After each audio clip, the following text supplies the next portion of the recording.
So that's what I'm saying. The text is like an object. It's gonna change perspective based on where you're standing.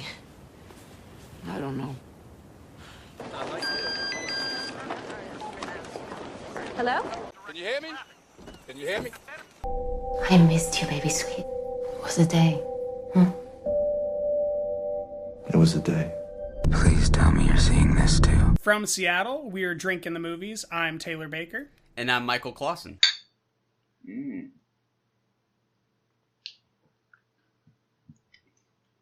that's nice. Citrusy, some orange flavor, some lemon, perhaps. Mm-hmm. Quite nice. What are we drinking? It is from a Vancouver brewery called Lowit Brewing. Never heard of it. And this is, I believe, the Iron Horse. The Iron Horse. Yes. I like it. And we got it from Growler Guys this morning, or I grabbed it rather on my way down to our North Queen Anne studio. That's correct. Location number 2. Great pick. Cheers. So we got a couple titles we're going to do for first impressions. Both are led by some pretty strong female casts. One is Where'd You Go, Bernadette, which I only know that Cate Blanchett is the main character in. But I'm kind of hoping for maybe, something that could be as good as A Simple Favor. Yeah. Just to get my expectations out in the beginning. And then Greta with Isabelle Huppert and your favorite actress and mine, Chloe Grace Moretz. But it's... Friend of the show. Horror film. Thriller film. Dark. It looks like it could be potentially as good as Gone Girl, based on what I'm reading. Good stuff. How do you feel about starting with Where'd You Go, Bernadette? Great. Let's do it. Let's do it. Remember when you told me if I got perfect grades all the way through middle school, I could have anything I wanted? I think it was to ward off any further talk of a pony. Want to know what it is? I don't know. Do we? A family trip to Antarctica! Ponies are cute and maybe not as much trouble as we thought. You'll never guess what happened. She disappeared. Bernadette. What? She didn't just vanish. All right. We just watched the trailer for Where'd You Go, Bernadette, directed by Richard Linklater. First it's impressions. directed by Richard Linklater. Oh, yeah. I thought you already said that. Clue. Nope. I had no clue.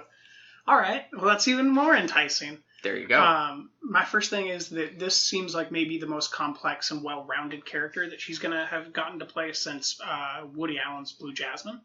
I'm not too sure about such a broad supporting cast.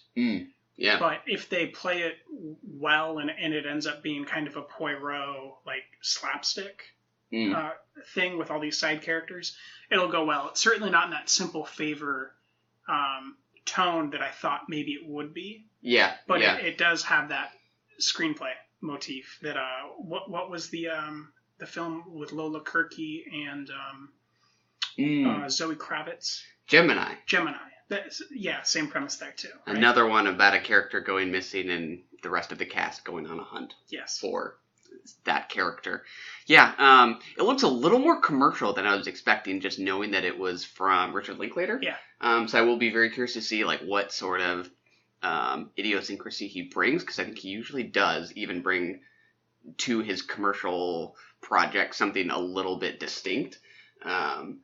I've heard of him as one of those directors who kind of does the one for them, one for me kind of thing, where he has his personal projects. What would you say he did for others? I think I've heard School of Rock tossed in that category. School of Rock? Wow. Yeah, okay. Yeah. But like, I don't know that. I don't think that's a bad movie. I like that movie. Yeah, no, I like that movie too. But like, when I think of all his movies, I like all of them or love all of them, but they never feel corporate. I agree. Even something like, I think his last one was Last Flag Flying with Bryan Cranston. Yeah, that was deeply personal. Yeah, well, that's interesting. Some people I heard put that in the commercial bucket. So really, it did not do well commercially, and I think it's because it was so, because it was a 3-character like classic stage play about going through grief. You're just taking something that you would expect to see in a Mamet play. And really bringing just a good group of actors in a setting to it. But that is interesting to see that Lawrence Fishburne is reteaming with him now that I'm thinking about these correlations. Yeah.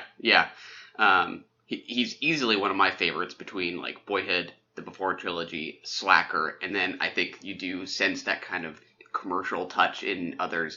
But he always seems to kind of have his just his own style, even in those projects. Yeah. So I'll be interested just to see what it is that makes this sort of, personal to him. I know it's set in Seattle. I think it's based on a book. I knew that. That's what it is. Yeah, and I think the author is from Seattle as well. Okay. Have to have him on the podcast, huh? Yeah, exactly. Interested to see how that uses any interesting Seattle locations other than the Space Needle. Mm-hmm. That's usually our trademark. We basically just get some port shots of the Christmas lights over the Space Needle, so we know that they were shooting last year probably. Mm-hmm. But yeah, I'm excited. It's something that I'm not going to get too excited for, but I hope it's at least as good as Last Flag Flying was. Yeah, optimistic at least. I like it. Should we hop over to Greta? What is this? I have a bag that I found that I think belongs to Greta Hadag. Oh, bless your heart. Where did you find it? On the subway. Oh, would you like a cup of coffee? You've been so kind. Did you find them? I guess she's been planting bags around the city. I was hoping someone brings them back to her. And you did. Oh my god, it's her. Just try to get rid of Greta. All right, Michael. That's Greta. What do you think? I think this looks pretty cool. I really like Isabelle Huppert, who I don't think we've talked about on the podcast before. I think this is the first time I've seen her in an English-speaking role. Very interested to see how that plays. And I think it looks pretty suspenseful and packs some satisfying tension. I'm intrigued. What about you? The same, but I'm very, I've got some high expectations for this one. This is the situation that happened with Clouds of Sils Maria. Where because of the absolute incredible strength of the actresses around Chloe, she was able to really perform well. Yeah. And Isabelle Huppert and Maika Monroe in a supporting role, bolstering Chloe, I think, are going to make this one of her stand-up performances. Yeah, could bring out the best in her, for sure. Any guesses as to what Isabelle Huppert actually wants? What is driving her? Some sort of a devouring mother complex where she lost a child or never had a child and is barren and is trying to have these children and then slowly kills them, probably. It's somewhere between Get Out and The Devouring Mother. Yeah, I was almost thinking about Sharp Objects and the mother wanting to control the kids and keep them like a doll within her reach and grasp, probably driven by loneliness taken too far, obviously. Exactly. We see a needle fall, and we see her we see Chloe chained up, and Maika running towards the subway. And yeah. Did you catch if it had a PG-13 versus R rating? I don't think it's MPAA certified yet. Yeah. But I just looked at the IMDb to see if this is like a director we've seen before or anything, and it's not. It's a direct. I mean, he's done some stuff, but it seems to be foreign stuff. And then he directed some of the Bourgeois series. You know that one. But this is potentially going to be a dark horse for a Quiet Place type of an experience. Definitely this spring. Yeah. A bit of a commercial touch, but also seems distinct. Yeah. Not too much so. I mean, I think it looks good. Just visually, I think it feels kind of distinct. So promising. It has a tone that reminds me not only of Clouds of Sils Maria, but like of Personal Shopper. Yeah. And it has that very studious lens tone to it. Yeah. Where the camera always seems to be attentive and pointing at something for a reason, which I'm very excited by. Yeah. Strong sense of mood for sure. Promising. Might need to catch Claire's camera before we get to that one. Yeah, totally. Do a little Isabelle Huppert homework. Yeah, I think we earned it. I think so. Yeah. Now let's talk about something just as terrifying: Natalie Portman and Brady Corbett's Vox Lux. Let's dig in. So, from the public's perspective, this has been an emotional few years for you. Can you tell us what audiences can expect from the new album? This is a culmination of my life's work so far. I was under a lot of stress after my accident, but that's what this show is about. It's about rebirth. In case it wasn't clear, listener, Taylor was not so much a fan of Vox Lux. I was not. Were you? I'm slightly positive on this movie, yeah. I was kind of in the 2.5 range at first. I actually just bumped it up to a 3 recently. Doing a dark horse on me. I'm slightly positive, even though I think this is most definitely a flawed movie, but I was pretty intrigued throughout most of it. Also, this was the second film in a double feature on the day that I watched it. So I do wonder if I attribute part of my fatigue with this movie to literal fatigue. So I am perhaps giving it a little bit of the benefit of the doubt. It's interesting because I think in your review, you said you disliked the first 2 acts and kind of came around on the third act. Yeah. Yeah. And I was maybe the other way around, which is interesting. Yeah, I mean that screenplay wise, not visually. Got it. Yeah.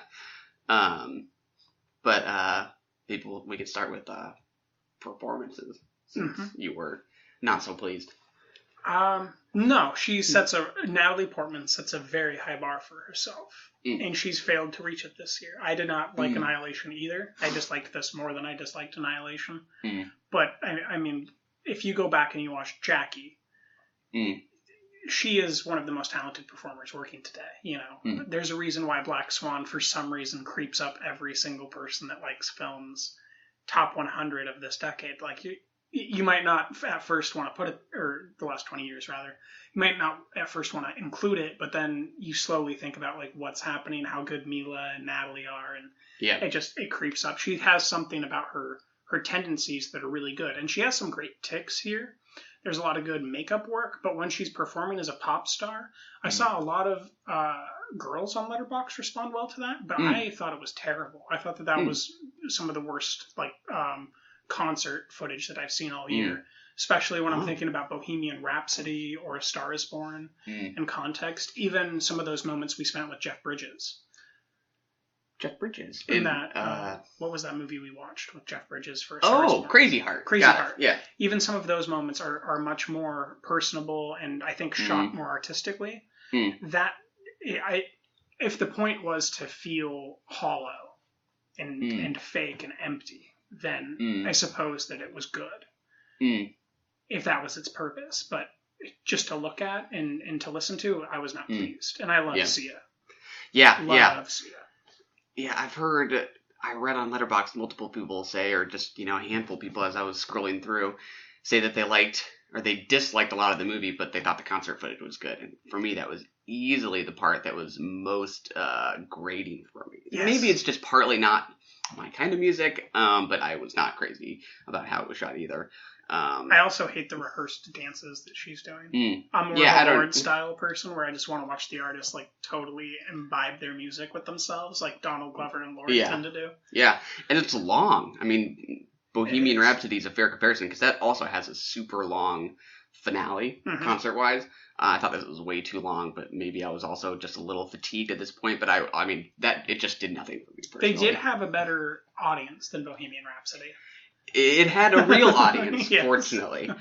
I think I was maybe a little more positive on her performance, and I did like the actress who played her younger self quite a bit. Yeah, she was great in The Killing of a Sacred Deer.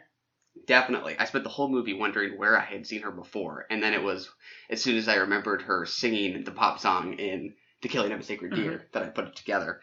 Yeah. And she kind of has a Elle Fanning kind of screen presence to me. Very doe in the headlights type of a thing. Yeah, absolutely. But similar to how Elle Fanning in The Neon Demon seems sort of unassuming at first, and then ultimately, has sort of kind of strength beneath the surface that you don't initially see. I kind of felt the same way about this character, whose innocence is kind of the first thing I saw, and then saw a stronger core as time went on. And I thought she was great. I liked her just presence on the screen. And I do think this is kind of an interesting story. I think this is where we're gonna disagree. I think for me, when you say it's an interesting story, what specifically is interesting? Yeah, I think this arc of an artist whose career was born out of a tragedy and is thus both sort of a victim of it and also sort of complicit in perpetuating how that becomes inextricable with her career. I think that's kind of an interesting combination of ideas. I agree. Yeah, no, I'm not going to disagree with that. Where I lean away from the story maybe is actually what we do and what we see, and the fact that we're using Willem Dafoe's narration to fill in these things that we're not seeing visually, and then we're starting with this very under the skin opening, right? With this van getting parked and then this person walking down the road. It was very under the skin, and I was like, this is very not what I was expecting. And then they completely kind of shifted tones. And I think that if I'm just taking into account the very beginning and the very ending, that's where the story falls apart for me. But the idea of that, I think, is a very rich idea. What you mentioned specifically about someone suffering tragedy, then becoming a perpetuator of tragedy, while still possibly maintaining a certain sense of victimhood that they can't separate themselves from. Yeah. Like, I find that a very rich idea. It's just the way it was presented I have a lot of problems with, especially some of the words that are in the written dialogue for specifically in Act 1, the children actors to say out loud. It was very cringy. Got it. Yeah. Willem Dafoe as the narrator says a lot. He's just talking at a million words a minute whenever he does decide to speak up. And he's good. It's just, I didn't like it. Yeah, I mean, I think I was okay with it. There were times where I just felt like you can't possibly, expect me to listen to all this and have it have as much weight as I think you want it to. Agreed. But I kind of enjoyed the chapter divisions as just sort of a stylistic touch. To me, that sort of felt like the arc that you see pop stars take, where they have their debut, their kind of mid-career point, and then they say that they're being reborn, right? Like Gaga does with Joanne, right? And sort of, stripping herself down, getting back to her basics or something like that. Yeah, exactly. To me, that kind of made sense in the context of the story. I mean, especially since it's literally called Rebirth. Yeah. Or Regenesis. Right. Yeah, exactly. And I think as a visual stylist, I kind of liked his touch. I think the cinematography was sharp. I was maybe a little troubled and still unsure about the school shooting scene itself. Didn't bother me at all. No? Not a bit. No? Not enough of it. You're like, let's just keep that going. Yeah, I was entertained. Yeah. I mean, I didn't even know that this movie had a school shooting in it going into it. I did. Oh, you did? Okay. I knew wow, this is not what I was expecting. A shooting-centric film. Got it. Yeah. I was really kind of going in blind, so it did catch me off guard, and I don't know if it was maybe just a little too artful for my liking, if it took a little bit too much pleasure in the shooting of that scene. I didn't hate it, but I did sort of just question it as I watched it. At the same time that it kind of worked on me. So one of my biggest problems with it is the huge setup for the failed explosion of the van. There was such an easier visual way of getting us there that wouldn't have wasted all that time. That would have, I think, appreciated, maybe not into it being a better film, but a better movie, a more entertaining through ride of a movie. Did you feel any fatigue at how long that opening shot was to set up the van? And then how they spent all that time kind of building up the tension of the fact that it's going to go off, and then it fails. No, not particularly. I mean, I could see that, but yeah, I was with it through that first act. I think I was pretty gripped. I think I felt more fatigue in Act 2 when Natalie Portman actually shows up in character, and we're in the hotel or the adjacent diner for most of Act 2 until the concert. And to me, something about kind of just the momentum from conversation to conversation there, it did felt lacking a little bit. It just, I think, maybe felt off. Yeah. Because she was bringing passion. I think everyone was kind of bringing it. So if it's lacking, I guess it's lacking something more substantive in quality. Yeah, perhaps. I mean, I would maybe. I don't know if I can decide if it's writing or directing or what, but it just felt like those conversations were kind of just strung together, and there wasn't really like any snowballing of momentum or something like that. And it needed to build to some explosive climax, but it did feel like we were just sort of hitting check marks in conversations or something like that. Some of which were interesting, and I think the performance was interesting to me just in how it sort of is willing to not portray her particularly fondly, and show her kind of selfishness and ego at the same time that it also recognizes her, as I kind of already mentioned, as a victim of the circumstances she was kind of born out of. But it's something more sort of about like rhythm in how this kind of fails to be satisfying. I may be talking myself back into that 2.5. Yeah. Well, let me ask you a question. What's your favorite scene? Probably something from Act 1. I mean, I think there were some... Like, honestly, just the first image that comes to mind is the sequence of cop cars and ambulances going to the school. This is just a visual touch. I don't know. This is my favorite scene or conversation. You say cops and ambulances, and I'm just starting to think of the Mule and how well that was shot at the hotel. Go. Yeah. I think just in terms of light and the camera movement there, I think it was well composed. I remember one particular shot where the camera spins as if it were on top of the cop car and itself like we're attached to the spinning siren. Yeah, just a nice touch. It's not really a scene that's just, sort of a touch of style that I liked. And I think the accumulation of those moments, I think, did leave me pretty satisfied. Similar with those touches where he inserts these shots of skyscrapers in New York City, at the same time that there's this really sort of big swelling music, which felt to me sort of vaguely operatic. He was not shy about reaching for some pretty big feeling, and I think I appreciated that. There was something sort of bold that I thought was quite striking. Oh, he's definitely doing bold stuff the whole time. Yeah. What about you? Favorite scene? I don't care. Pull over now. Pull over now. Pull over now. You're on the way to the Regenesis show. She takes her daughter, who is her young, potentially, hand in hand with her, goes down the beach wearing heels, hand in hand. The way that she's strutting with all that confidence while she's trying to recover from these drugs, and but is showing this authentic emotion and this importance of, even though she is ostensibly not any sort of religious person, taking that time to pray and or at least meditate or be mindful of the loss and that emotional exchange that had happened.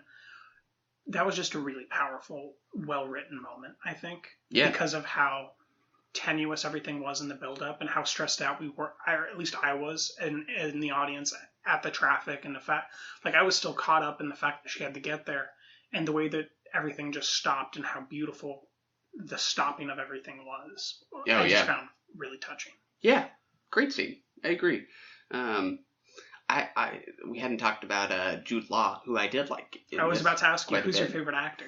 I think it might be Jude Law. I think he is definitely sleazy, but I kept waiting for him to do something particularly egregious, and I don't think that ever happened. Yeah, and I kind of liked that. He never became Xavier Dolan, and what was that movie?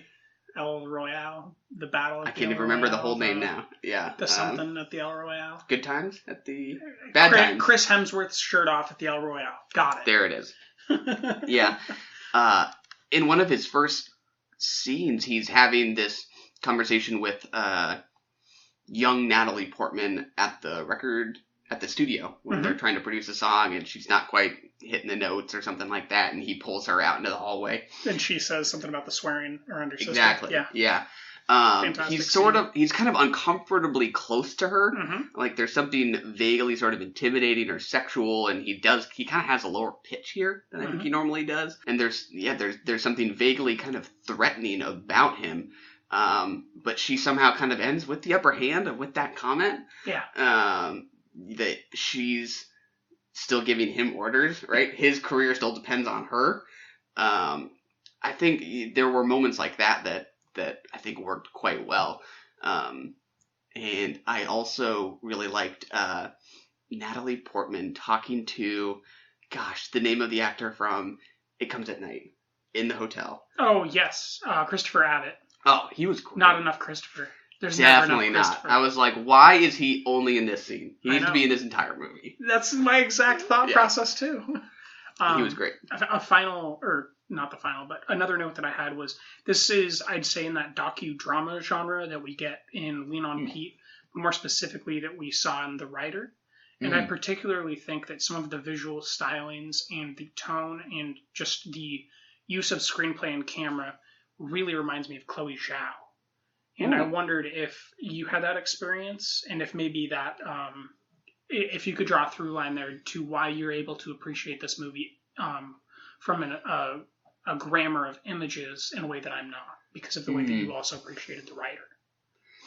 That's interesting. I mean, I would say I would probably describe Vox Lux as more pretentious than The Writer, for sure, in a way that I'm kind of okay with, and I think there's a stronger use of irony maybe in Vox Lux, and but those are all screenplay touches. I mean visually, like grammar-wise, visually.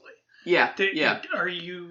you know what I'm talking about? Like from the visual way that they're maybe shooting some of these landscape shots, even though they're very different landscapes. Yeah, I don't know if I would have picked up on that otherwise. Can you say a little bit more? When I think about The Writer, there's some specifically like he has to later kill his horse right in the field. And he's in that double wide mobile home, and just kind of the way that the visual it's not that it is a grainy visual, but you end up kind of feeling gritty from watching this scene, and grainy, and it's not quite sand, but it's like you're dirty.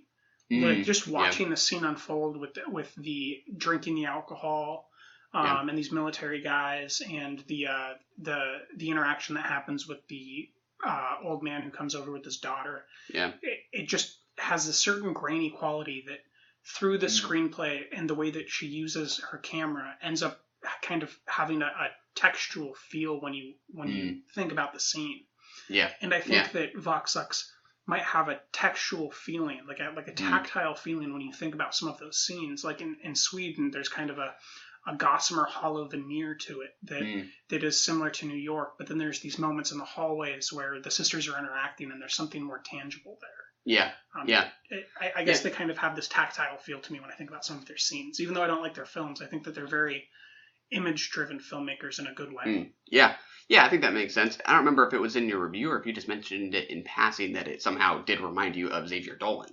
Yes. After watching Mama. And that I absolutely agree with. I could definitely see that, and just sort of their similar interest in surfaces, just for the sake of sort of visual style. The inserts of the skyscrapers, the sending of the camera down like a highway tunnel, seemingly just because, and something like that siren shot. Those are all, markers that I think you could almost describe as heavy-handed. I could see someone being like kind of rolling their eyes at it, and I think many people do with Xavier Dolan. They're like, just tell me the story, man. You're maybe obsessed here with how pretty this all looks. And I do kind of just appreciate that kind of sensibility, something that just takes the time to be attentive to form. And to me, it does here work in tandem with the content. The sort of exaggerated nature of the style seems very much in keeping with her exaggerated behavior, yes. right? So I think that was a very astute comparison. But it's also hard because I do like Xavier Dolan a lot more. I think he pulls it off. And I think his screenplays are a little bit better, even though I think you maybe dislike Mommy. I think I would more happily watch a new Xavier Dolan movie than a Brady Corbett movie. It depends on if either of them wrote their own film or were shooting in a 1-1 aspect ratio. Because then I would say no. But if either of these directors didn't shoot in 1-1 and were working from a screenplay out their own, very interested. I think Brady is a very interesting person to keep an eye on visually. Yeah, and you mentioned that sort of docudrama kind of feel. Just now, I was kind of remembering some of those montages where you're seeing like home video footage. Yeah, I'd kind of totally forgotten about that. That makes a lot of sense. Where we see the older sister's dream of singing, and then the younger sister just doing nothing, and how that plays out. Yeah, exactly. And it very much does look like true home video footage, but obviously, they are the actresses themselves. Yes. So that does have kind of an interesting effect. You said you did not care for, I think her name is Rififi Cassidy, who plays young Natalie Portman. You did not care for her having two roles, right? Yes, I did not like the dual role of her sister either. Oh, right, yeah. It's not one particular actor. It was the choice to have these actors play.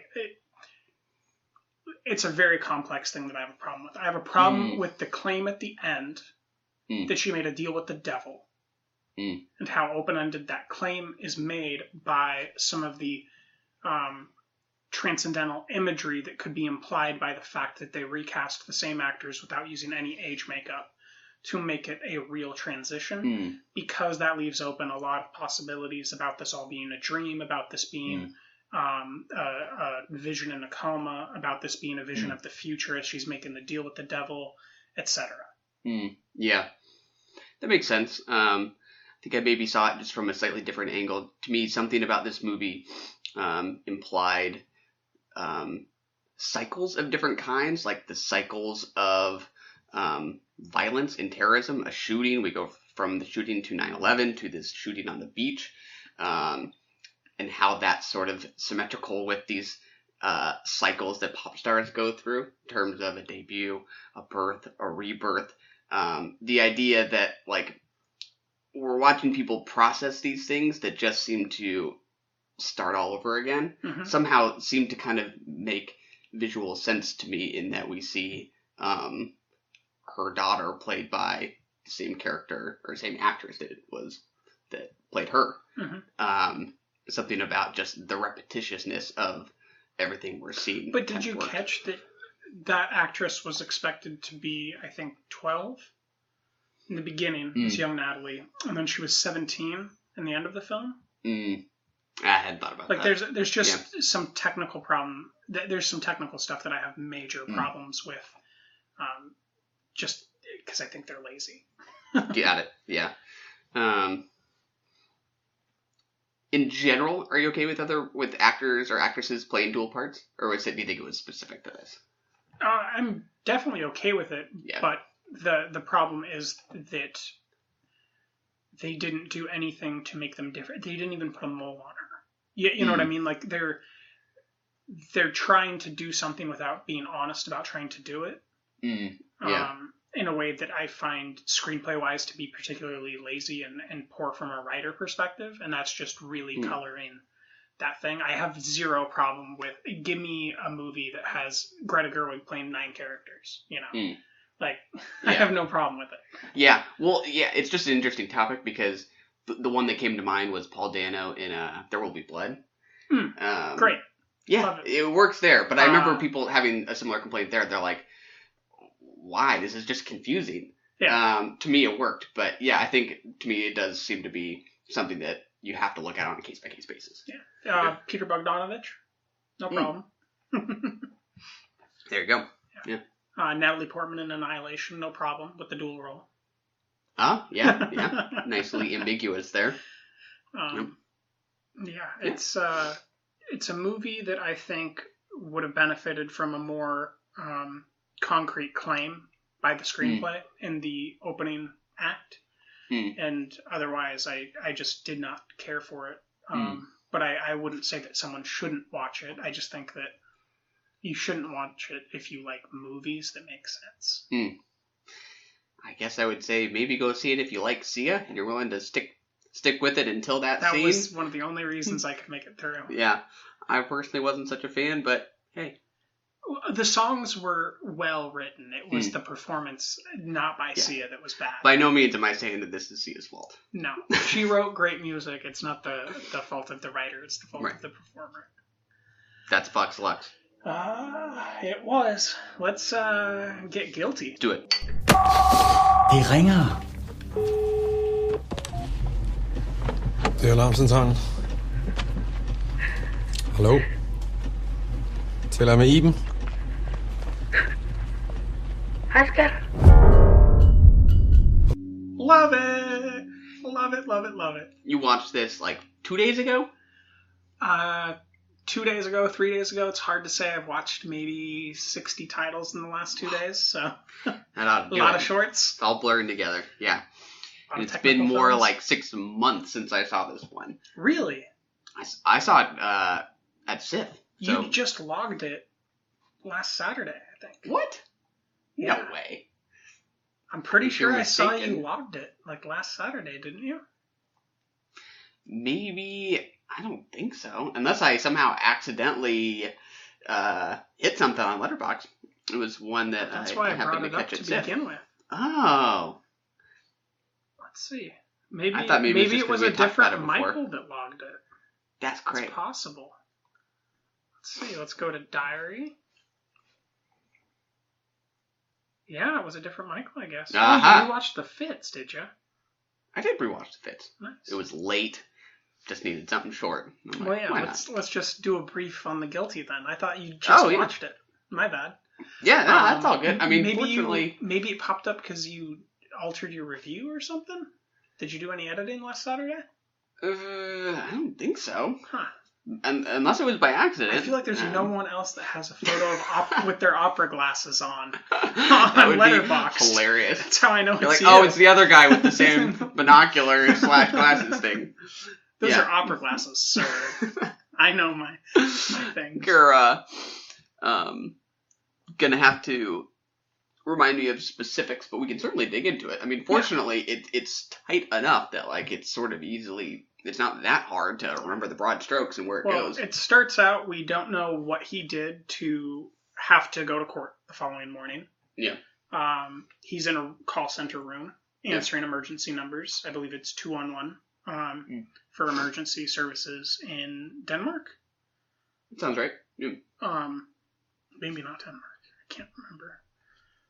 Yeah, because they have they have English names for their towns. Oh yeah. Like North Wales or New North Wales or something is one of the towns. But it's him working in emergency services the day before he goes to court for what we don't know, but we come to understand is he shot someone because he was exhausted by the system and how bad people were getting away with bad things. Yeah. And he did the wrong thing, and his partner is going to lie for him, and we have some interplay with the partner and how the partner is kind of losing it, and he ends up needing his partner to go do some stuff, and his partner says, I've had 2 drinks, and he's like, that's fine, you can still drive, and he's like, it's more like 5, 6, 11. Minor detail. Yeah. And he's like, drive careful. That's the line, drive careful, then. And then he eventually gets a call from a girl who's talking to her kid.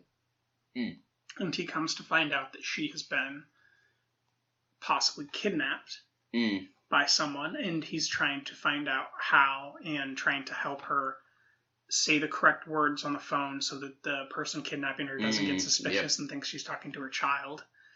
And it all kind of goes to hell from there. And you begin to understand how complex it is to get emotionally involved with a case. Yeah. What I can remember for sure is just the feeling of how kind of incredible it was to feel like I was watching this movie and have all these images kind of materializing in my head as they're spoken on screen. I think that's just a fascinating kind of cinematic experience, right? Where it feels visual even though it's not, right? Yeah, we're just watching this guy talk. The sound design is just amazing. Absolutely. It's just because we start using our imagination in a way that we don't in other films. Yeah. Where we're like, even in Locke, I didn't really use my imagination that much. I was imagining that girl who if spoilers for Locke, the girl who we come to find out has impregnated and is in the hospital waiting for him to arrive, and he's ending everything. Like, you can hear it happening, you know, like it's nice. You hear Spider-Man on the phone talking to Tom Hardy. You get a little Tom Holland cameo there on the phone. But it didn't do what this does, which is just terrify you psychologically and have you imagining like what it looks like in this house where this little girl is calling from. Yeah.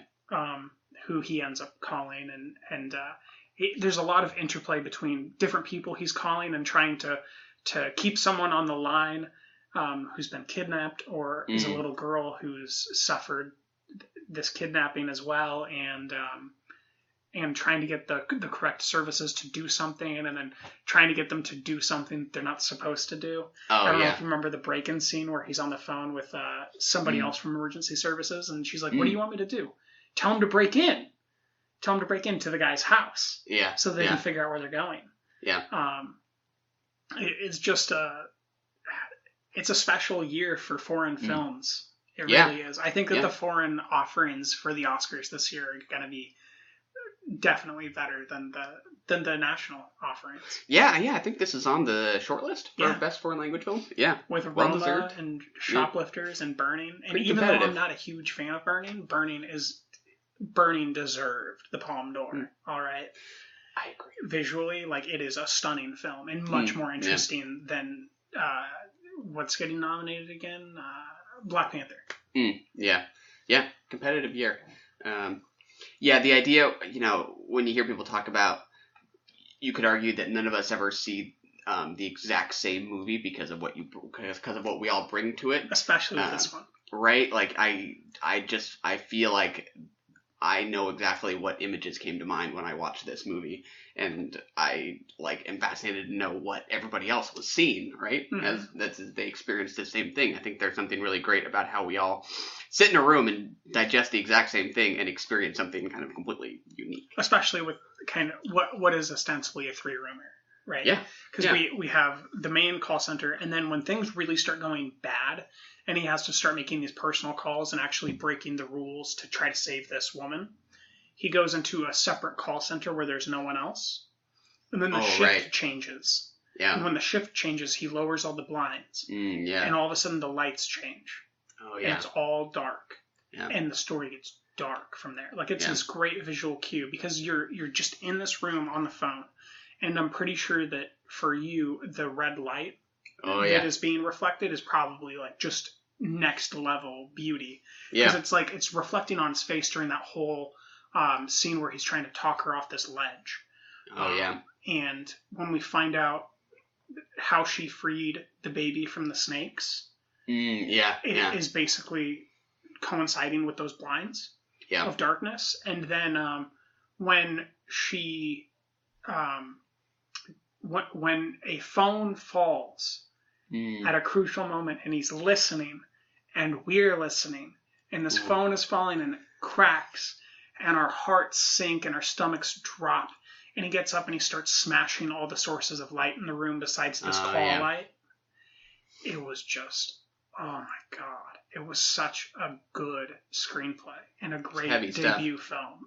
It's just, what a year for debuts, man. Yeah. What a year for debuts. Great performance. I mean, that guy really pulled it off and carried it from start to finish. I think it was when we were talking about The World Is Yours that we were talking about subtitles sometimes just inevitably making it a little bit difficult to connect with it, like, in the moment. I never felt like that with this Me one. neither. Not at all, which is fascinating. Like, there's nothing but talking, and yet, like, it just went straight into me. Like, yeah, I just felt like it was very easy to digest. Do you think it's because we weren't going multiple places? We were just one place with one guy who was very easy to dial into the emotional range of, and so we have, like, this base truth of what's happening, and then all these other people interacting. So we kind of had this almost a wave breaker. Like we kind of have a dike in the way of all these waves coming in, so that we can make sense of all of it. Yeah. I feel like because you're so hyper focused on him, you do start to pick up on what shifts in his tone of voice mean. Mm-hmm. Which sometimes when you have too many characters or there's too much going on, it's just hard to focus. Yeah. I mean, that's just kind of a lot of visual information to digest as you're trying to pick up on tone and read. This was just seamless. Very dogtooth. Yes, definitely. And you said, was this the one that you thought might break your top 10? No. Oh, that was Bodied. That was I knew I read that somewhere. Bodied is I could crash it. I didn't expect that. Throw its body into the mix. Girls are all of a sudden out of the top 10. Oh, come on. It's like a tied thing, but Vice I still have to watch, and then Beale Street, like, Support the Girls was always on the way out. Yeah. That's tough. It's real tough. That's right. It's not the end, though. Well, we can make some moves. Yeah.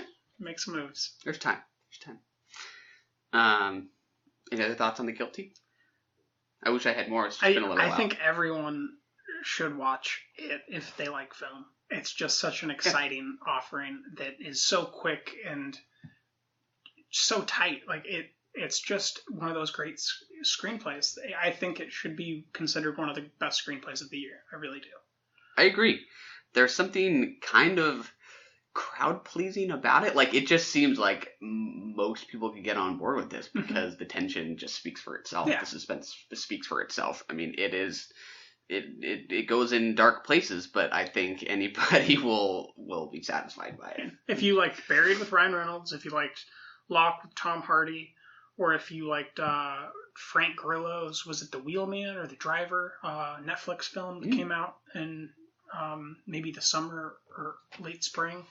If you liked any of those where it's just, single car, single room, single coffin, just screenplay driven, great acting. Yeah. Solid choice. Listen and watch. Let's do it. All right. Let's hop over to Shoplifters. Another foreign film, also known as the Palme d'Or winner this year.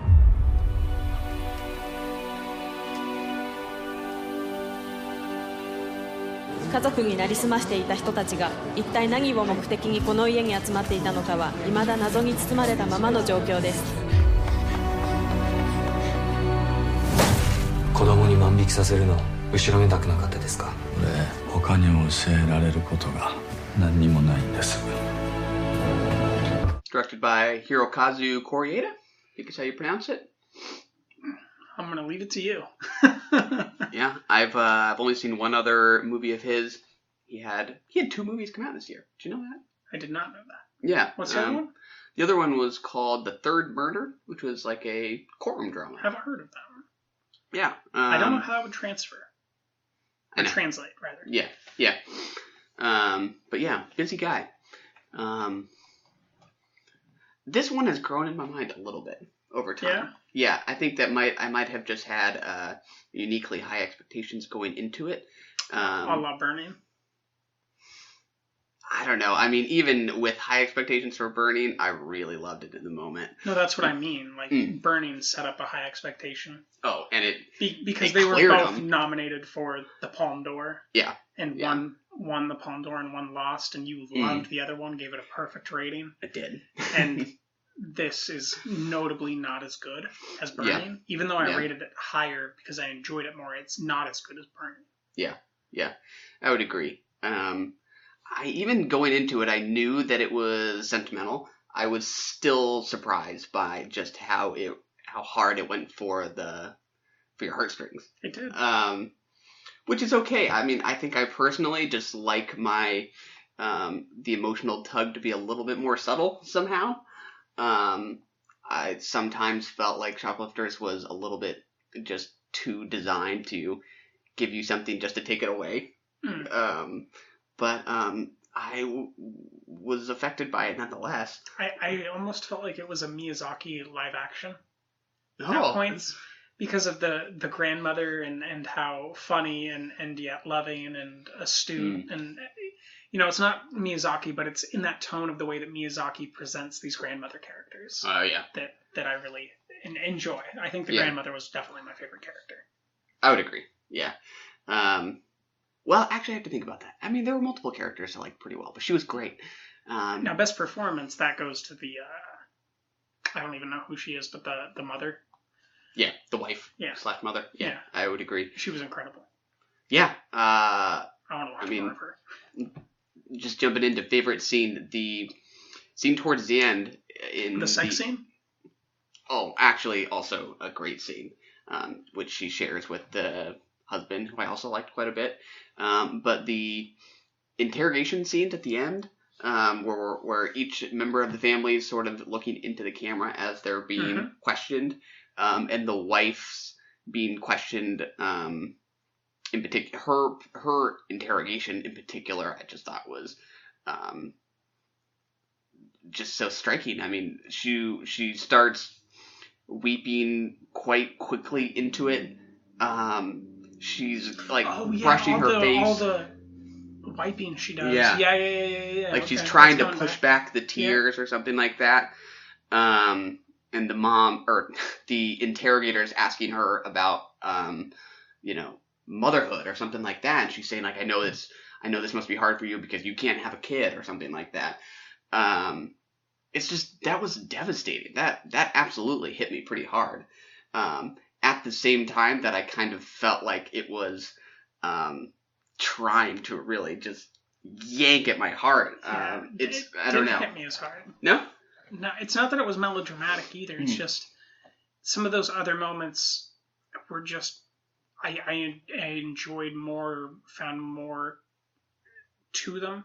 Some of the subtleties of the grandma interacting with the girl who performs in front of the glass.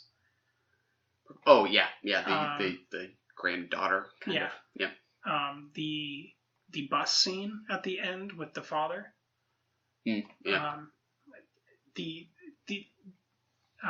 When the two kids go, and the shopkeeper hands the older one something and says, "Don't teach her to do this." Oh yeah. Another, like all those moments where they're interacting in the real world with each other, I just enjoyed more than these close-ups. Yeah, I mean the close-ups got me for sure. I can't deny that. But you're right. There is something sort of special about the smaller moments that do really accumulate. I remember when we did first impressions and looking at a shot of them like cooking corn or something on the stove, and I remember thinking like, oh yeah, it's just nice to see people like eating real food in a movie. And I was shocked at how much food is eaten in this movie. Like everyone's just slurping their noodles and all kinds of stuff. So much slurping. A lot of slurping. And it was great. I loved it. I kind of got tired of it. Was it too much? Too much noodle slurping, if you ask me. Did they lean into that a little much? A little much, but then it worked in that scene where it turned into her like forcing herself on him. Yeah. That was a good scene. Nice touch. Yeah. Because it was like the greed of the food turned into wanting him, and that was just nice. Yeah. Something about all that food being eaten combined with just how lived in that house felt. I think it did more for me in the days after I watched it than I realized in the moment, just because it just felt so real and so human. Did you have the problem I had where I didn't believe that they would leave him? Ooh. Yeah, well, I don't know that I thought about that in the moment necessarily, but I completely agree in hindsight that is the kind of thing that feels a little designed for drama. The characters never left that possibility open to me. I agree. I can't see that, especially the way that it ends with them chasing after the bus. Like, it's too incoherent to say that they would leave him because they're selfish, but they also love him so much that they I agree. don't want it wants to it go both away. ways. Yeah, it doesn't work. That doesn't work. There's a lot of these small things that just don't quite add up. Yeah. In the way that, although I don't love it, yeah, burning is completely calculated and adds up in such a perfect, well thought out way because of Haruki Murakami's writing, with Lee Chang-dong's directing, and the way that score builds, where there's no doubt about how well you're being led psychologically. Yeah. In Burning. Yeah. And it's sad that these two films are just intertwined in such a way. But when you have something like the Palme d'Or up for grabs, this isn't even better than Under the Silver Lake, in my opinion. Yeah. Yeah, I want to say Cold War was maybe in the mix, too. Cold War was in the mix. Right? Surely you would put that above Shoplifters, too, right? I love Cold War. Yeah. I'd put it above Shoplifters empirically, but I would still put Burning above Cold War empirically. Not for me personally, but objectively. I think you have to consider Burning at that Kubrick level of filmmaking. Yeah. I really think that it belongs there. Yeah. Yeah. It is a perfect film if you're looking at it scientifically. If that's what you want. Yeah, if you're trying to treat things scientifically, that is a perfect film. It's just not perfect for everyone. And I'm one of the people it's not perfect for. Yeah. But Cold War was? Yeah, Cold War was perfect for me. I don't know that it's perfect for everyone. This is definitely in that Cold War melodrama, sweetness, bitterness, though. Yeah. But Cold War is a lot more earned and a lot more authentic, I think. Yeah. Yeah. I would agree. Shoplifters to me kind of feels like as close to a crowd pleaser that an art house film can come. It feels very much like a festival circuit kind of movie. Yes. But because of this, theme of the meaning of family, that is such a kind of a broad, just sentimental kind of idea that it's hard not to just kind of fall for it. Even if you find it a little manipulative. I hate using that word. That feels too critical because of how I liked it. But that's what it does, though. Yeah, that is what it does. It doesn't mean that it's not a sweet film that we like. This is definitely the foreign film that I feel like my mom can watch the easiest. Yeah. Out of the year, but it's still. When you win something like the Palme d'Or, you gotta just really look at it close. We're talking about Sex, Lies, and Videotape here. Yeah. It's not in that league. Yeah. It's just undeserving of it, and I'd be very curious to hear why people think that it's better than those other offerings, Under the Silver Lake, Burning, Cold War. I think that Claire's Camera might have been a nomination. It's just a curiosity. Yeah. Yeah, any one of those movies you just mentioned feel like they're bringing something new to the table. I don't know that I ever felt that here. Even everything that I loved about it just felt like something a little familiar in its tactics, even though they're kind of effective. It's just that it's just not the kind of groundbreaking thing I was maybe expecting. Because it didn't break any ground. Correct. Yeah. This sounds pretty scathing, but we both like it quite a bit. Definitely. It's a solid 80, maybe a 77, but yeah, and I think on Metacritic it's like a 95, or I think it is at least 90. So on Meta? I think so. Wow. Yeah. So normally only Rotten Tomatoes has those crazy inflated numbers. Yeah, I guess that's kind of where I'm starting. Is this seems to be the consensus. I don't know that I'm quite there.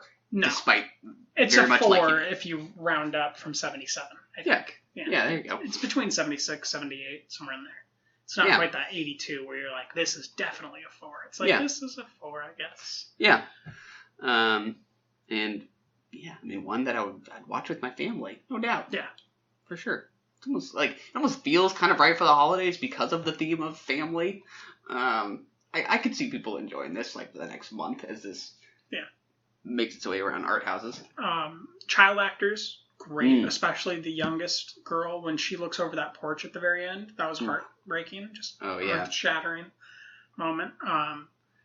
One of the internal thoughts that I had while we were watching this is, I wonder if Sean Baker is going to get any of these kids. Oh, yeah. I know.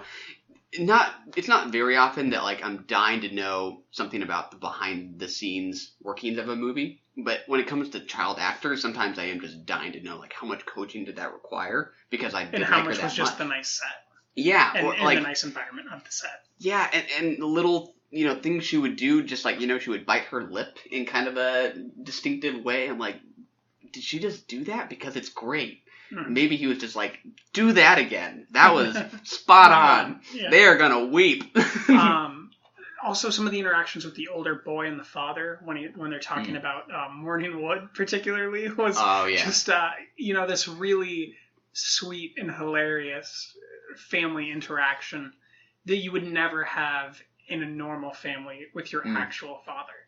And it's just one of those ways that they kind of made a distinction, but also showed how it can be sweet to have family that's not your family. Yeah, I agree.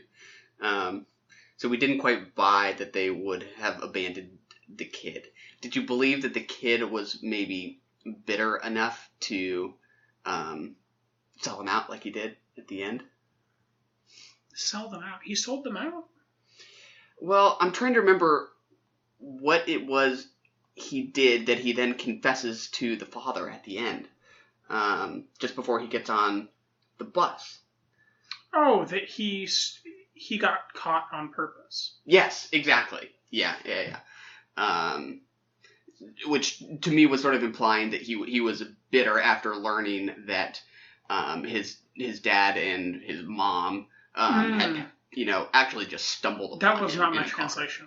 Got it. Okay. My translation was that he loved the girl so much that he got caught on. I mean, he didn't really get caught on purpose. He was running until the end, and then he jumped off and was caught. But he was caught shoplifting to begin with on purpose to save her. Gotcha. So to me, it was that he viewed it as his fault, even though he did the right thing. Gotcha. Yeah, I didn't know to what extent there was this bitterness he was continuing to feel after learning that his parents just stumbled on him. Like he didn't realize after they broke this rule that he thought was sort of a code amongst them about not breaking into cars or something like that, and that he was just somebody they happened to pick up and had to take because he was in the car. So he then, I'm trying to kind of remember like how the authorities actually found the house and that kind of thing. I'd probably have to go back and rewatch because maybe I'm just mixing up plot mechanics, but I thought he was playing a role in then actually getting found out. No, because I believe they catch him because of the house. They ask, where have you been staying? And he's like tied to, like, I don't think that he turned them in. That's a good question, but I don't think that he turned that. There's something more going on with the plot inner workings, I think. That could be. It's just how I was kind of remembering things. It seemed like a confession to the dad about getting caught on purpose. Yeah. While I agree at the same time he was trying to defend the little girl, it seemed confessional to me.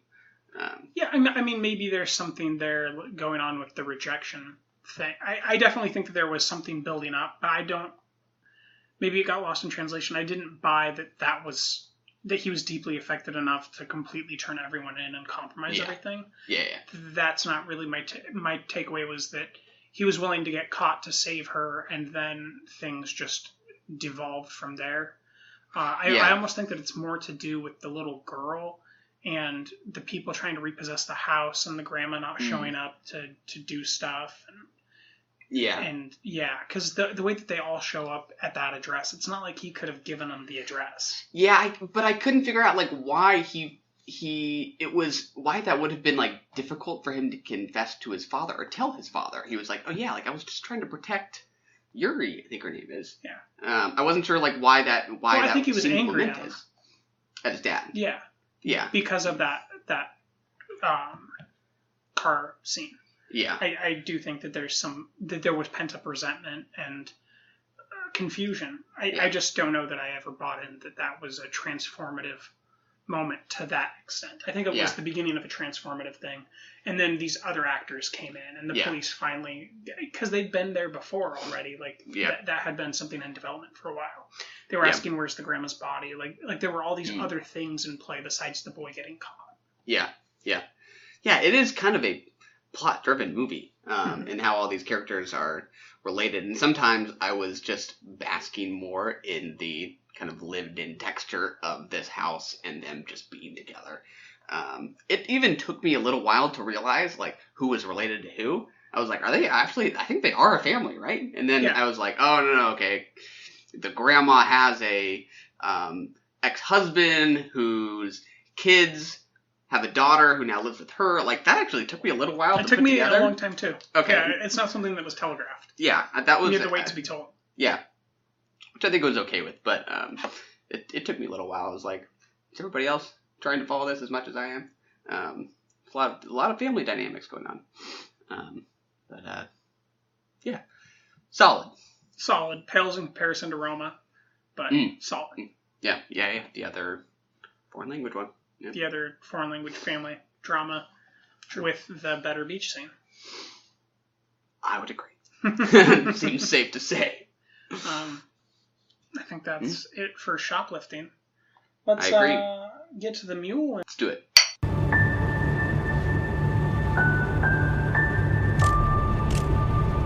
I didn't deserve forgiveness.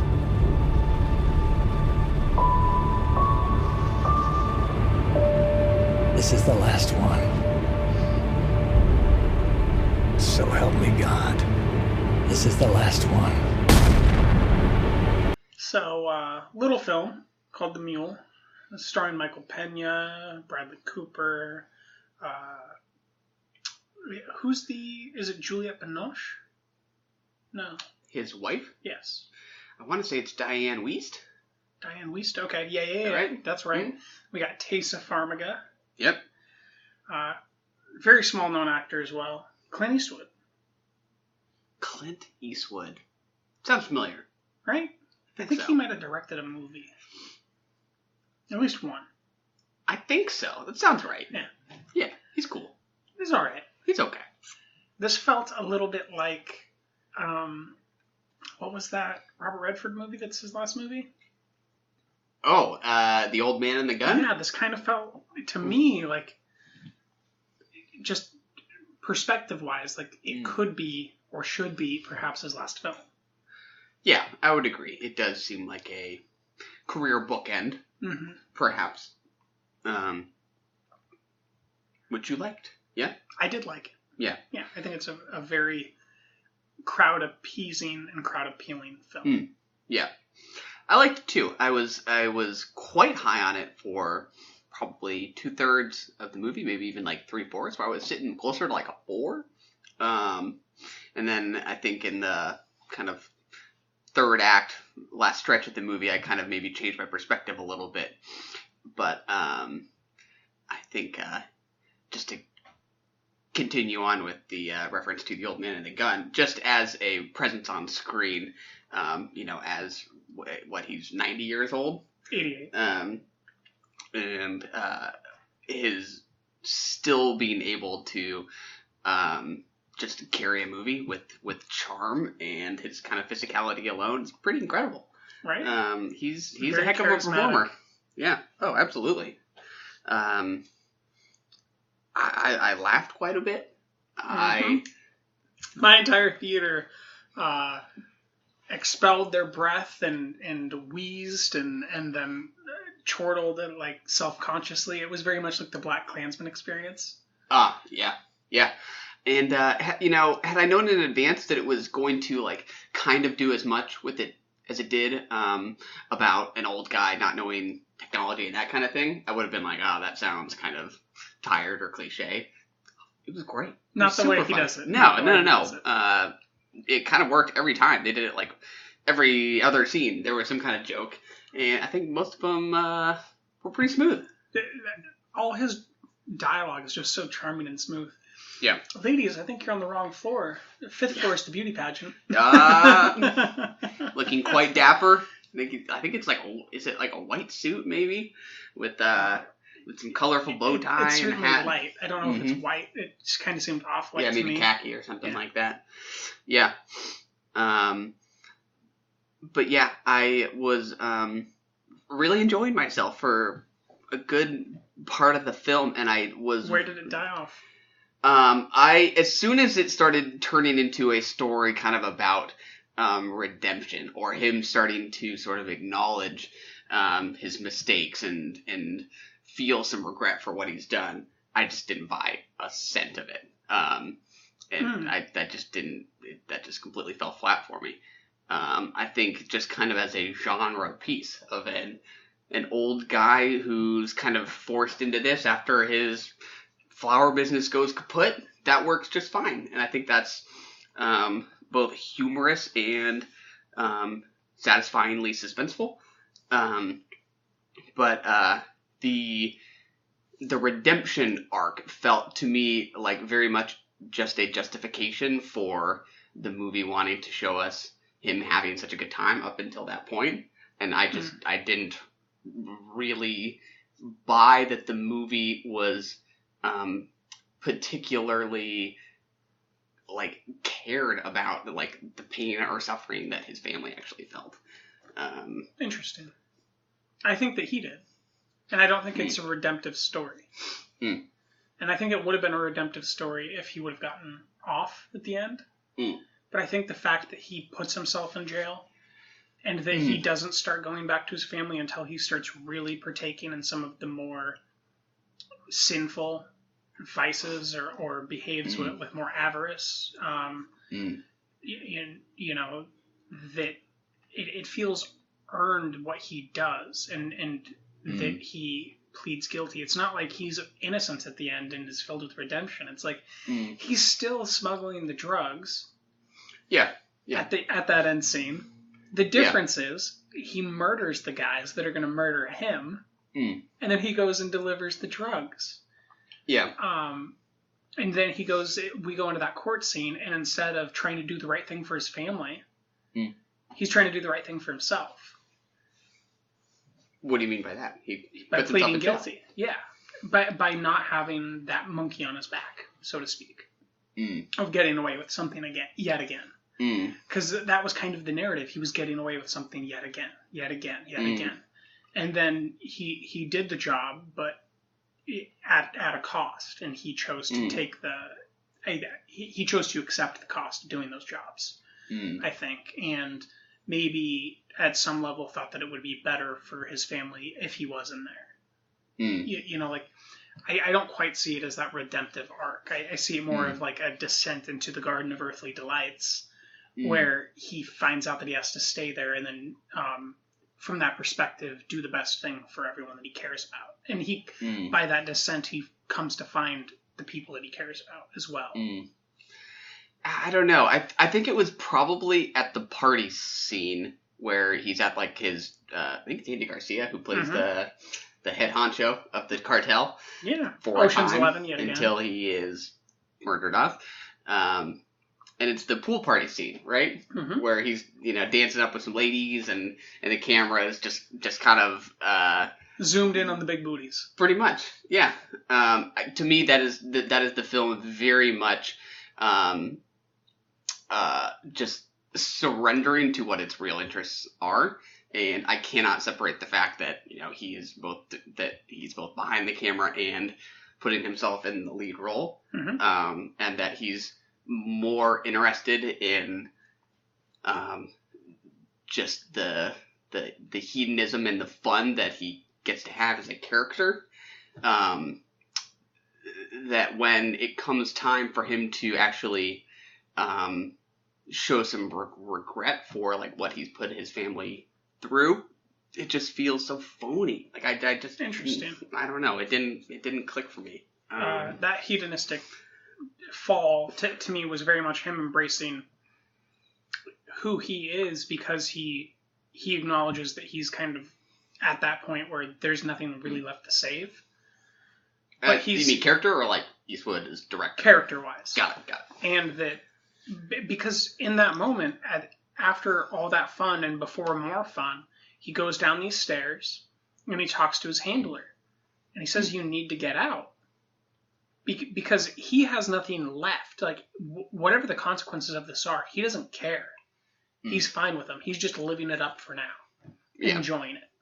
Yeah. Right? And that's illustrated by when he's on these drug runs and he's stopping off for the best pulled pork sandwich, or stopping off to help a family, and he says a quite offensive word to them, and then there's these right? Like, there's all the meanderings off of the path that he's doing.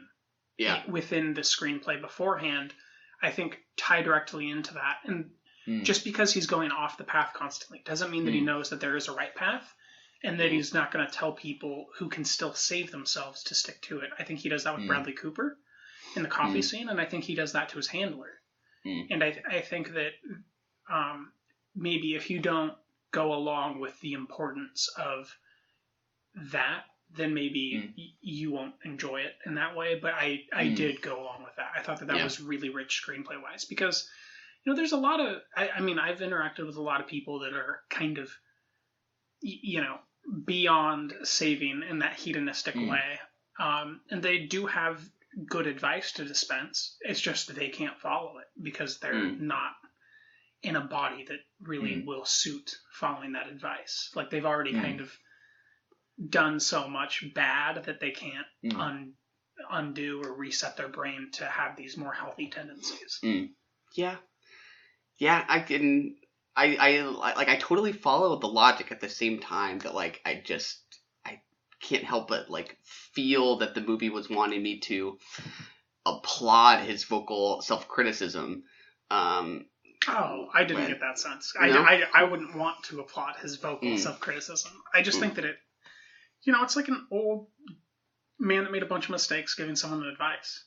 Is kind of what I'd break it down to. Giving Bradley Cooper advice, you mean? Yeah, giving Bradley Cooper his handler, like, that's where it lives.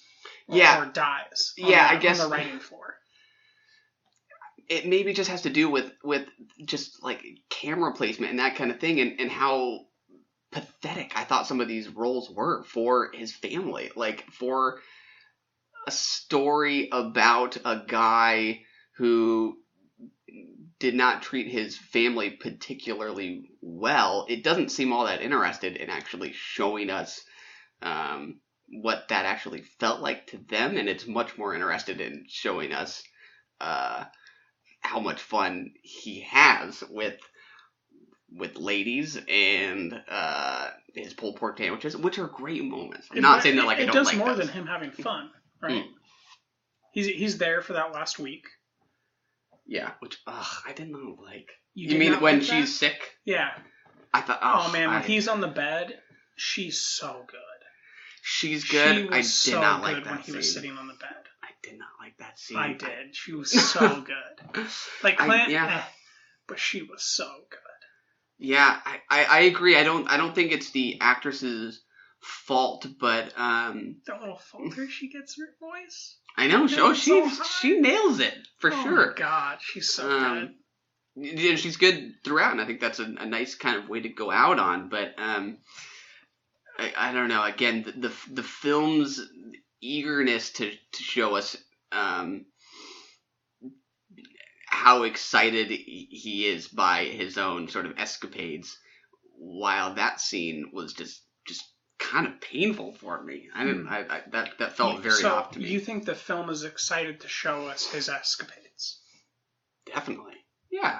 Okay, I didn't get that sense. No, I don't know. Between, like, you know, the multiple threesomes, which is funny on one level, right? That he's this 88-year-old guy who has 2 threesomes in the course of 60 minutes, and that as director, he kind of makes these choices to show us all the beautiful women, which is really not from the perspective of the character. That just felt like he's behind the camera to me. Mm-hmm. That all just I think it was a criticism of the lifestyle. I don't know that it worked for me, though.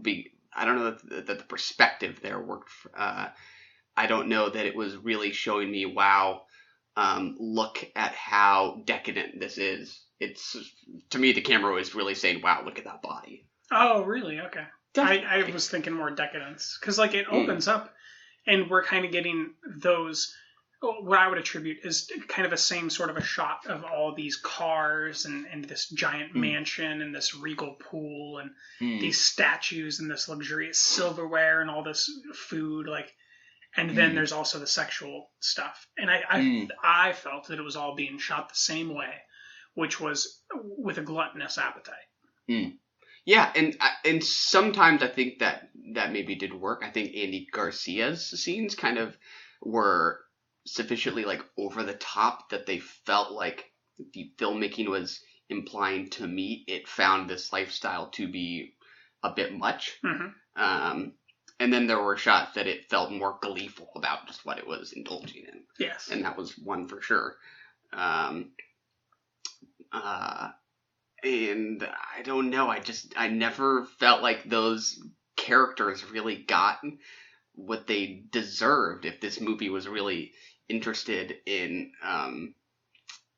the suffering he was putting them through. Yeah. But I say all that at the same time that, like, I really enjoyed a lot of this movie. Like, I cannot deny that. I was smiling ear to ear for a long time until I just thought that on the whole, I don't know that this is working for me. But moment to moment, it very much did. You say the suffering he put them through. And it never really reckons with that until the very end. And the very end, he does finally the right thing for once, which is to remove him from them.